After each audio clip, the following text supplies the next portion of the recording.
Hey guys! So I just finished In the Afterlight by Alexandra Bracken, and I'm kind of an emotional wreck. So that happened. Anyways, I'm gonna try to pull through this. So if you didn't get what I just said, we are discussing In the Afterlight by Alexandra Bracken, which is the third and final book in the Darkest Minds trilogy. And guys, this book was so good. So good. 5 out of 5 stars, a million out of 5 stars. Amazing. A great ending to a great trilogy, and just perfect, and it's beautiful. It's so beautiful, and I just love it so much. It's thick. It's a big one. There's a lot of pages. There's 535 pages, but 535 pages of amazingness. So, if you do not know what the Darkest Minds trilogy is about, I'll kind of give a brief synopsis of the first book because I don't want to spoil anything for any of you guys. But basically, the book is about the main character, Ruby, and she is in a rehabilitation camp, which is actually kind of like a concentration camp for kids that have these special powers, and they're classified by color based on what they can do. There's kids that can manipulate electricity, kids that can move things with their minds, there's kids that are just like super smart.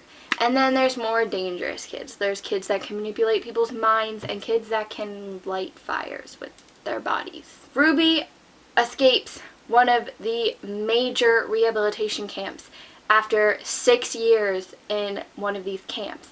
And the whole first book is about her figuring out what is going on, and the country is in turmoil. And yeah, it's just good. That was a very awful synopsis, but I will put the actual synopsis of the Darkest Minds down below if you're interested, and if you haven't read it, you definitely need to pick it up soon. And for those of you that have read the Darkest Minds and read Never Fade, but you haven't picked up In the Afterlight yet, do it. Do it. Just stop whatever you're doing right now. I don't care what it is. Just stop it and go read this book. No, just do it. This book was fantastic. Fantastic. I loved how Alexandra Bracken just wrapped everything up in the end, and I was blown away by some of the explanations. You get answers to all your questions, and you get some beautiful, beautiful Ruby, Liam time. Anyways, yeah. Just go read it. And that is all I have to say. That is not spoilery.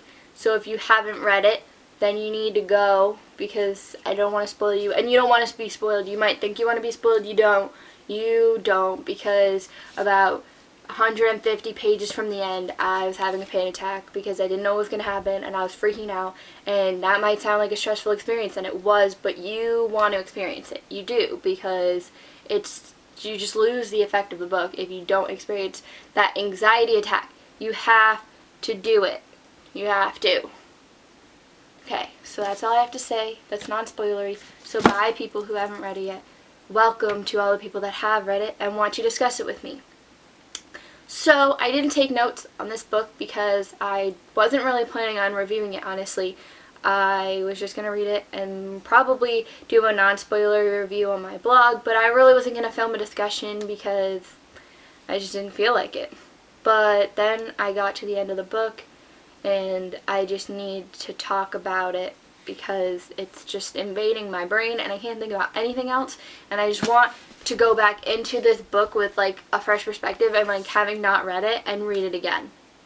That's how good it was. I want to reread it. Even knowing what happened, I still want to reread it. I'm going to focus on the end, but that's basically, yeah.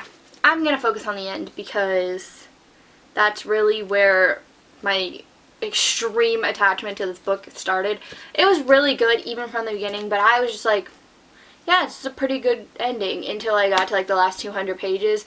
For those of you who don't really know what I'm talking about, we can just say that from where Vita and Chubbs go to get Lily and Gray till the very end. I was just freaking out, and I couldn't handle it, and I just couldn't. I want to start off by talking about Cole, because I loved Cole, even from the beginning of this book, and even in Never Fade, but really in the Afterlight, you just get to know Cole, and you love Cole. Cole is perfect. I love Cole. I love Liam. I love both the Stewart boys, but everyone in the camp and at the ranch just didn't like Cole. And it's because they thought he was just an adult and he didn't understand what they were going through, but he did. If anyone understood what they were going through, it was him, because he was a red, but Ruby wouldn't tell anyone, and I totally understand why Ruby wouldn't tell anyone, but it felt like an us against them thing the whole time, and I wanted to be on Ruby and Cole's side because I totally agree with them, but at the same time, I was like, I just want Liam and Ruby to stop fighting, because they fought a lot, and it was stressful, and I didn't like it, and so yeah, it was just really stressful. And then when Cole and Liam went out to that red camp, and then Cole died, and then Liam called crying, I was crying, and I was freaking out, and I couldn't deal with anything because I couldn't do it.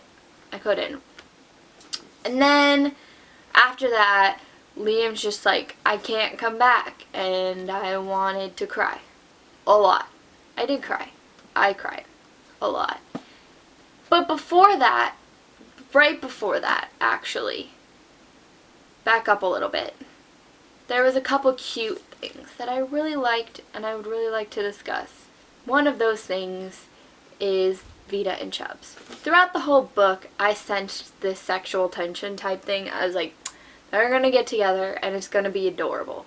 And then when Ruby and Liam catch them coming out of the little infirmary thing they set up, and Chubbs starts talking about how she's like, going to kill him, and he's like, we're using protection, blah, blah, blah, and Liam was like, didn't even know that, man. It was just so cute, because I love Chubbs, and I love Vita, and I love them together. They're just so adorable, but they're so different, but they're just both so cute.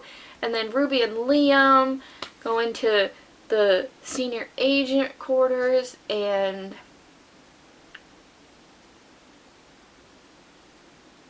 I was very emotional. I was emotional. I really like how Alexandra Bracken set up that whole scene with Ruby and Liam, because they had been fighting so much up until then, and they were still like on rough terms, and then they just forgot about it because they were like, this is stupid, why are we fighting, we love each other, and I lost it, guys, I lost it. And then Cole died, and I lost it some more, and then Liam said he wasn't coming back, and I lost it some more, and then I got pissed because that little bitch Clancy was tricking her the whole time, and he compromised their place, the ranch. He compromised it just to escape, and he should have been shot in Never Fade. Like, as soon as they saw him in Never Fade, he should have been shot. And it just pissed me off because the whole time I was like, you can't trust him. Keeping him in this little cell doesn't do anything. He's going to wind up influencing somebody. And then he did, and it was Ruby, of all people, and I was pissed. And he was like, what's that saying? Accept, adapt, act. Yeah, that throughout the whole book she used that, but she really used it here because Dr. Gray shot Clancy. And I was really like, oh my god, did she kill him? But she didn't. It sucks, because she should have just killed Clancy.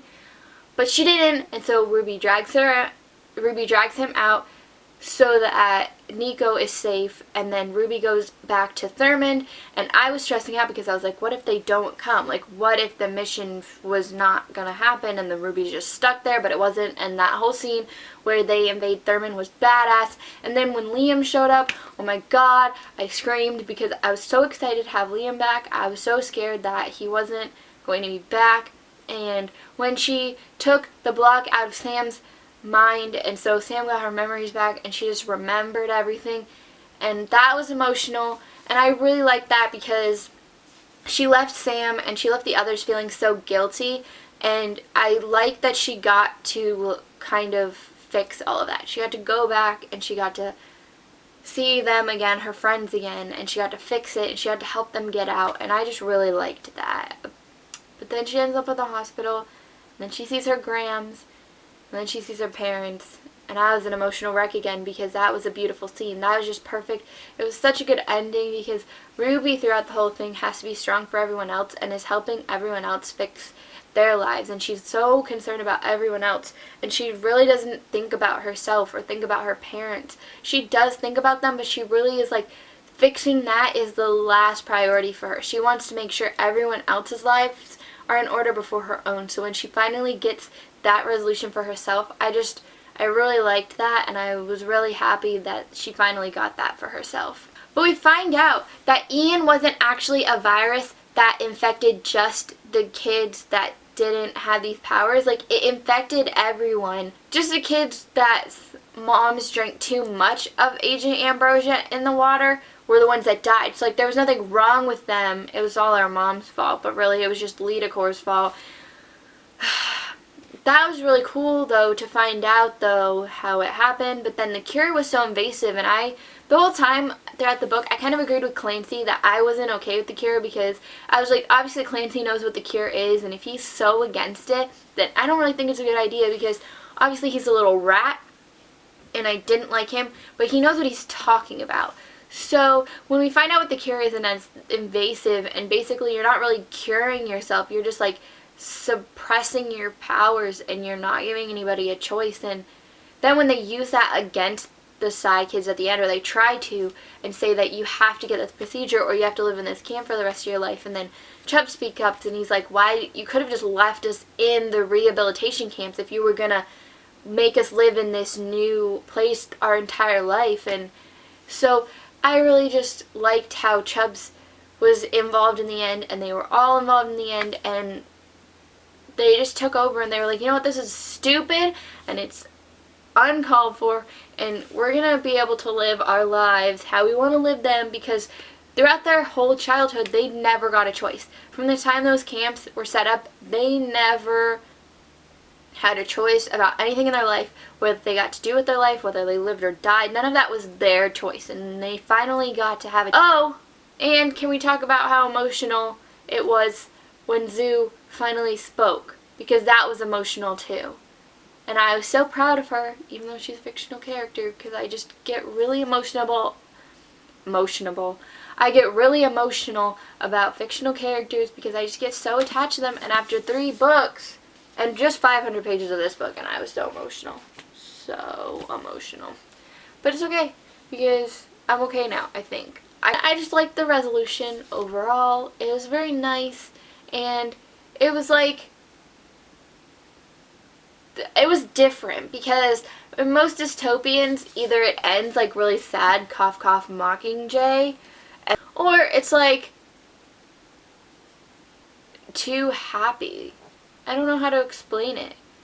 It's either like dystopians just suck, or like it's way too happy for what the circumstances were. But I felt like this was a good mixture. This was a good ending, because they lost a lot of people, but they got some sense of closure, and they helped a lot of people, and I liked that. They didn't just get a resolution for themselves, they got a resolution for everyone.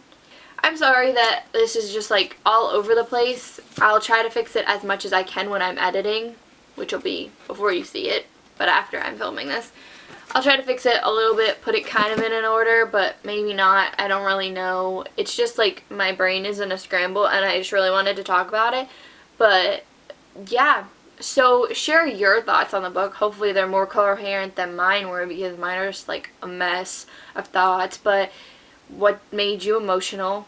What did you not like about the book? I didn't really have any problems with the book, so I can't really say anything bad about it. I gave it like 1,000,000 out of 5 stars, I think I said. So yeah, anyways, tell me what you thought. Hopefully you really liked it like I did. If you didn't, then why didn't you like it? And if you haven't read the series, then you need to go read it right now. Like I just told you, don't stop what you're doing and go pick up this series, because it's so good. Kudos to Alexandra Bracken for this being her very first series, because from the very first book, it was just great. And it's very hard to find authors that just from their first book, from the get-go, it's amazing. And she's one of those authors. So I really hope that she writes more in the near future, because I will definitely pick it up just based off of my thoughts on this series as a whole and her writing and just everything. She's awesome. Also, if you're looking for a more coherent, non-spoiler review, you can find it at my blog. I will post a link down below. And that's all I have to say about this book. Hopefully this wasn't too hard to follow. And yeah, I will see you guys soon with a new video. And I hope you are having a happy and successful reading month this month. Okay, so I'll see you guys soon. Bye!